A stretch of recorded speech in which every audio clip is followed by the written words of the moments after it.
Hey guys, George at SoundTraxx here. In today's video, we're going to talk a little bit about troubleshooting and some of the things that SoundTraxx has done so you can help get your models on the road faster. So let's get started. So to get started, first thing we want to do is we want to install the decoder. Now I have this errant SD40T-2 that we're going to install our Tsunami 2 TSU21P NEM into. So I've already removed the coupler boxes and the couple of screws, and so I can simply take the shell off of the model. And we're going to set that aside.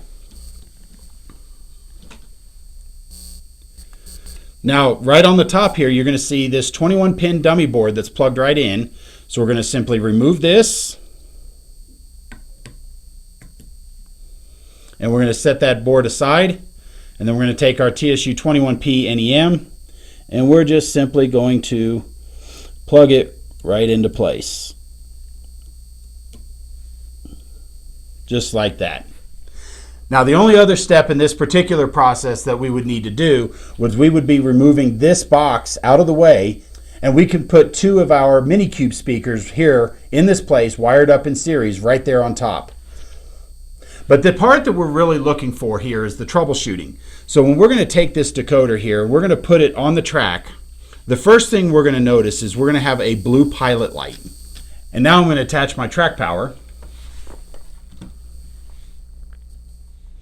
Now you're going to see this blue pilot light right there, and that's just there to tell you that track power is applied. Now of course, as we know, these decoders are electronic devices, and so if we don't have power getting to the model, we don't have power that can control the decoder or operate any of these features. So therefore, this blue pilot light is there just to tell us that track power is applied. There's no function, there's nothing there that interferes with this. So if you do not have a blue light, you don't have track power, so you'll need to go in and check the track pickups. Now, one of the other things SoundTraxx does is on our decoders, we have a red light that will go on and off with the FX6 lighting effect. Now, this is done because the Tsunami decoders have many internal checks that are being done while the decoder is running. It's testing internally for errors and other things that could potentially be causing issues such as wiring, temperature, and things like that. So what will happen is the decoder will actually flash the lights a certain number of times, and that number of times indicates what's actually happening with the decoder. Now, for example, if you were to have motor power connected to your track power and the decoder detects track power in your motor circuit, what it's going to happen is it's going to flash the decoder's lights 11 times. And that way you know there's something going on with the model and you need to fix the issue. Now, on that decoder, if, for example, you have a B unit and you have no lights attached to the decoder, this gives you the opportunity to actually see on the decoder the lights flashing so that you can find the error code and fix it so that way you can get on with running your models. Now, one of the other error codes is a factory reset. Now, if everything is going wrong or you have problems with your decoder, you can always reset the decoder. And this is a simple CV8 to a value of 8. So to do this, I'm just simply going to set CV8 to a value of 8.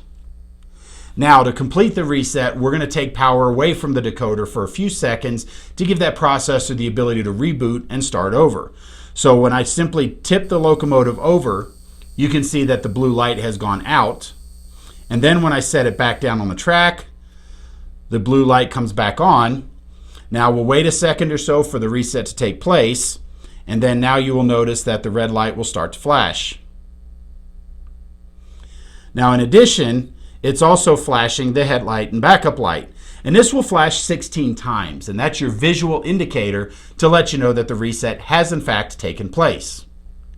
Now, to find a full list of these error codes, you can check in the back of the user's guide at SoundTraxx.com under the reference tab, scroll down, find the manuals, and get the Tsunami 2 user's guide for steam, diesel, or electric. And in the back under troubleshooting, you'll find a list of all of these error codes.